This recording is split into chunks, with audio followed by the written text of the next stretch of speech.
महामानवांना मी अभिवादन करतो आणि इथे जमलेले सगळे माझे बंधू भगिनींनो आपले धन्यवाद देतो की आज जे संधी मला मिळालेली आहे माननीय बाळासाहेब आंबेडकर साहेब आणि असद अवैसी साहेब यांच्या आशीर्वादाने औरंगाबाद महानगरपालिकेची लोकसभाची निवडणूक लढण्याचा जे निर्णय घेण्यात आला होता ते संधी मला मिळालेली आहे आणि आज मला इतका आनंद आहे की मी अनेकदा किती एक इलेक्शन्स बघितलेले आहेत पण औरंगाबादमध्ये असा इलेक्शन की जेव्हा सगळ्या जाती धर्माचे लोक एकत्र येत आहेत आणि पार्टीला न बघता कॅन्डिडेटला बघतो आणि बाळासाहेबांनी आदेश दिला तर आम्हाला काही बघायचं नाही, त्याच्या पाठीशी आम्ही उभे आहोत। मैं समझता हूँ कि राजनीति के अंदर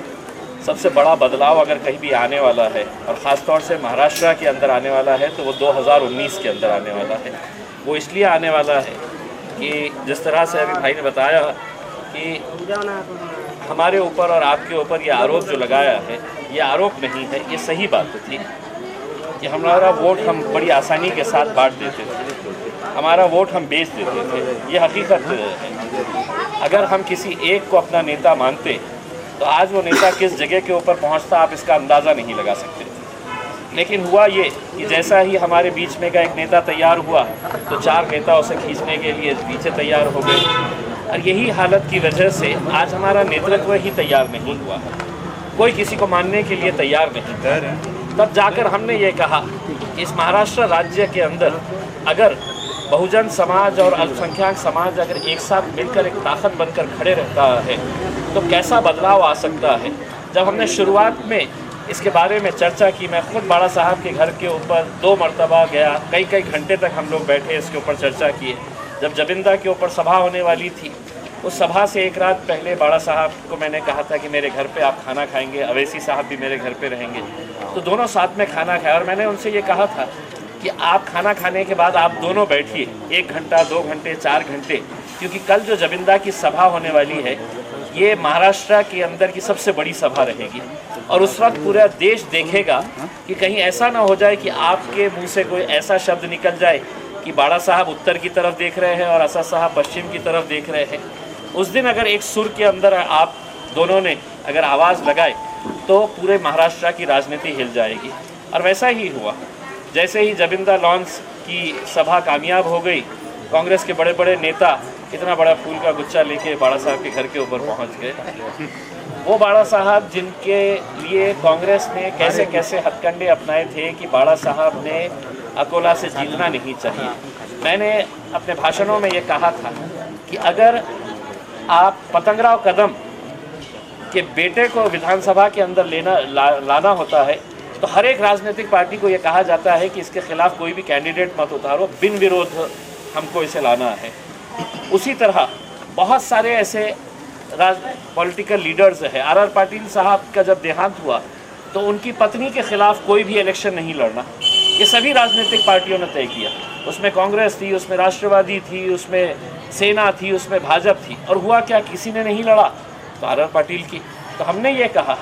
कि हम तो बाबा साहब अम्बेडकर के नाम के ऊपर है तो आप अपनी राजनीति करते हैं, आप अपनी राजनीतिक रोटियां सेकते हैं, तो क्या वजह है कि तुम बाड़ा साहब के खिलाफ कैंडिडेट खड़े करते हैं। अगर तुम बाबा साहब को मानते हैं तो बाड़ा साहब को भी बिन विरोध चुनकर लाना होगा। हमने ये बात लाई सामने तब है तो उनको समझ में आया है कि ये मामला बहुत गड़बड़ा रहा है। इतने साल 70 साल हमने है तो ये 2 समाज को बड़ा बेवकूफ़ बना के अपनी सत्ता में बैठे हैं करके,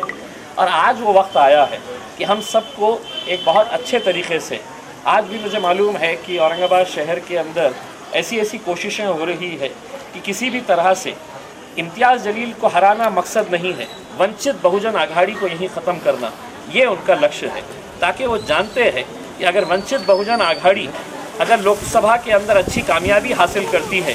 तो 5 महीने के बाद जब विधानसभा का इलेक्शन आने वाला है, महाराष्ट्र में सरकार किसकी रहेगी, सत्ता किसकी बनेगी, किंग कौन रहेगा और किंग मेकर कौन रहेगा, इसका पूरा फैसला अगर कोई लेंगा तो वो मानेंगे बाड़ा साहब अम्बेडकर साहब। तो इसीलिए ये पूरी कोशिश हो रही है कांग्रेस वाला सोचता है कि मैं नहीं आया तो चल जाएगा, सेना वाला खैरे फिर से जीत गया तो चल जाएगा, खैरे सोच रहा है कि भैया अगर ये जम गया, हर्षवर्धन जीत गया तो चल जाएगा। लेकिन ये तीनों एक बात सोच रहे थे कि हम में से कोई भी हारा चले जाए चलेगा हमें, लेकिन ये वंचित का और MIM का कैंडिडेट यहाँ से जीतना नहीं चाहिए। अब ऐसी कोशिशों के बीच में मेरी ताकत क्या है? हमारी ताकत ये लोग हैं, आप लोग हैं, और उसी ताकत के बलबूते के ऊपर हम ये चुनाव लड़ रहे हैं। और मैं आपको यकीन दिलाता हूँ, अगर हमारा बहुजन समाज, पूरे हमारे जितने भी बुद्धिस्ट भाई लोग हैं, जितने भी मुसलमान हैं, और मुझे तो आज ये खुशी इस बात की है, ये इलेक्शन मैं नहीं समझता हूँ कि हम जाति और धर्म के नाम के ऊपर ये कर रहे हैं। आज कितने सारे मराठा समाज के लड़के मेरे पास आते हैं और वो कहते हैं कि इम्तियाज़ भाई हम आपके साथ हैं। बंजारा समाज के बेहिसाब लड़के, कल मेरे पास अलग अलग समाज के बहुत सारे लोग आते हैं और वो कहते हैं कि हम आपके, उनका मकसद सिर्फ यही है, वो भी देख रहे हैं कि औरंगाबाद शहर की हालत इतनी ख़राब हुई है, तो आप किसी एक लोकसभा के मेंबर ऑफ पार्लियामेंट को दोषी नहीं बना सकते हैं। आप अगर ये कहेंगे कि नहीं ये शहर की हालत ख़राब हुई तो सब चीज़ के लिए ज़िम्मेदार वो हमारा MP है, तो नहीं है। वो MP कोई आसमान से उतर के नहीं आया था, आपने ही उसे बनाया था, आपने उसे वोट दिया था। चुनाव का वक्त आया तो आपने तो ये नहीं देखा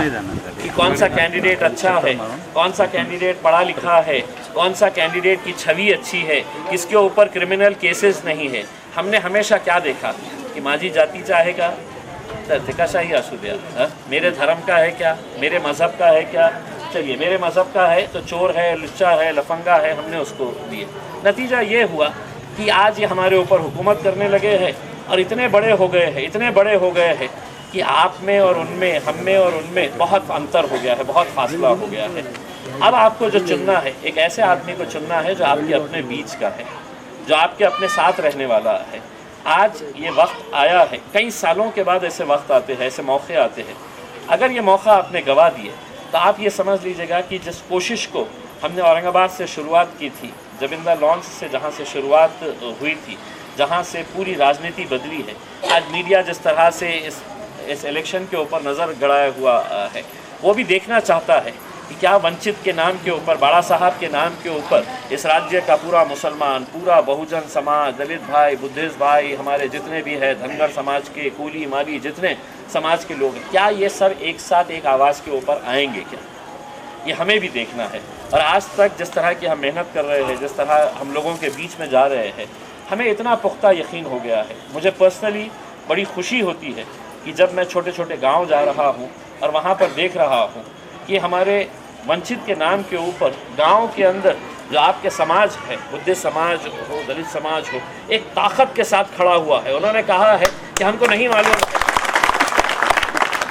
कैंडिडेट कौन है, क्या है, बाड़ा साहब का आदेश आया, बस वो आदेश का हम पालन करेंगे। लेकिन सिर्फ आप लोगों से मैं ये विनती करने के लिए आया हूँ, औरंगाबाद का एक रिकॉर्ड रहा है,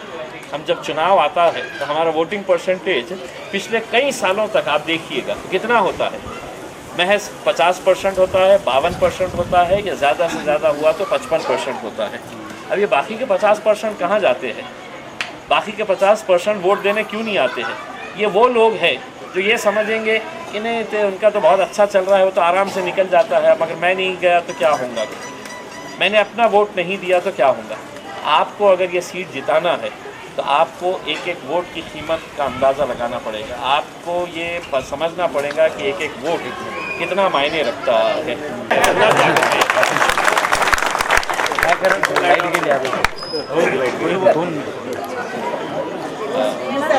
या ये हो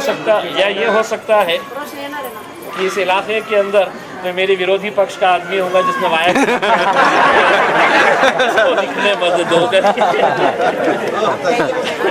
तो मैं बस आप लोगों से हाथ जोड़कर यही विनती करने के लिए आया हूँ। दूसरी बात आपको ये बताने के लिए आया है कि हम लोगों ने एक जो जलसा यहाँ पर किए थे जबिंदा लॉन्च के ऊपर, जहाँ पर अवैसी साहब और अम्बेडकर साहब दोनों मिलकर एक साथ आए थे। कल अवैसी साहब औरंगाबाद आ रहे हैं, अवैसी साहब के बहुत सारे यहाँ पर जलसे हैं, लेकिन 19 तारीख के दिन दोबारा उसी जबिंदा लॉन्च के ऊपर हम एक और इतिहास रचने जा रहे हैं, जहाँ पर दोबारा से बाड़ा साहब अम्बेडकर और अवैसी साहब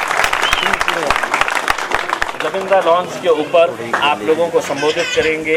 और मैं ये समझता हूँ कि उस वक्त मकसद कुछ और था, इस बार मकसद कुछ और रहेगा। 19 तारीख के दिन मैं आप लोगों से सभी से ये विनती करना चाहूँगा कि अपने दोस्त, अपने रिश्तेदार, अपने सभी लोगों को साथ में लेकर जबिंदा लॉन्च के ऊपर आए और सुनिए और देखिए कि आगे की राजनीति कैसी बदलने वाली है। हम तो ये समझते हैं कि बाड़ा साहब अम्बेडकर जी आने वाली 23 मई के बाद एक ऐसा नेता होगा जिसके नाम से अच्छे अच्छे थर्रा जाएंगे। ये आदमी है जिसके ऊपर पूरा महाराष्ट्र चलता है। आज तक ये हमारी गलतियों की वजह से ये सब हुआ है, लेकिन मैं ये समझूंगा, मैं लोगों को ये कहूँगा कि देखिए, मैं जब भी जाता हूँ आपकी बस्तियों में, जब मैं आता हूँ तो मुझे ये ज़रूर कहा जाता है और मैं ये करता हूँ कि बाबा साहब अम्बेडकर जी की प्रतिमा के ऊपर मैं फूल चढ़ाता हूँ, जहाँ जहाँ स्टैच्यूज़ है मैं फूल चढ़ाता हूँ। लेकिन मकसद यही है कि बाबा साहब अम्बेडकर ने हमें एक संविधान दिया है। आज बाड़ा साहब हमें हुकूमत देने का रास्ता दिखा रहे हैं, सत्ता पे कैसा आया जाए उसका रास्ता दिखा रहे हैं। और अगर कोई ये समझ रहा है कि हम इस बार भी अगर बाड़ा साहब को धोखा देंगे, तो मैं समझता हूँ कि ये इस बार आप बाड़ा साहब को धोखा नहीं, बाबा साहब को धोखा देंगे। इसीलिए तमाम यहाँ के जितने भी नौजवान हैं, बुज़ुर्ग हैं, हमारी महिलाएं हैं, सभी लोगों से ये अनुरोध करूँगा। यहाँ पे हमारी जो बहनें बैठी हुई है, माता जी बैठी हुई है, 23 तारीख के दिन पतंग के ऊपर आपको मोहर लगाना है और लोगों के अंदर ये बताना है कि ये पतंग हमारी निशानी है। और अगर आपका पति 23 तारीख के दिन चूँकि इलेक्शन होता है और छुट्टी होती है, वो 23 तारीख के दिन अगर सुबह 8 बजे, 9 बजे, 10 बजे नींद में से उठे और कहे आपसे कि मुझे चाय पिलाओ, तो आपने कहना कि जब तक तुम वोट डाल कर नहीं है मैं चाय भी नहीं पिलाऊंगा। तब जाकर ये होगा, वरना लोग ये समझते हैं कि मैं अगर नहीं डाला तो क्या हुआ, इतने सारे तो डाल रहे हैं करके। आपने तय कर लेना उस दिन, मेरी बात याद रखना, और जब दोबारा मिलेंगे तो बोलना मैंने मेरी पति को चाय नहीं पिलाई थी जब तक वो वोट डाल कर नहीं आया। यही आप लोगों से उम्मीद करता हूँ और यही कामना करते हैं कि 23 मई के दिन जब नतीजे आएंगे तो औरंगाबाद की सड़कों के ऊपर सिर्फ नीले और हरे रंग के अंदर आपको पूरी सड़कें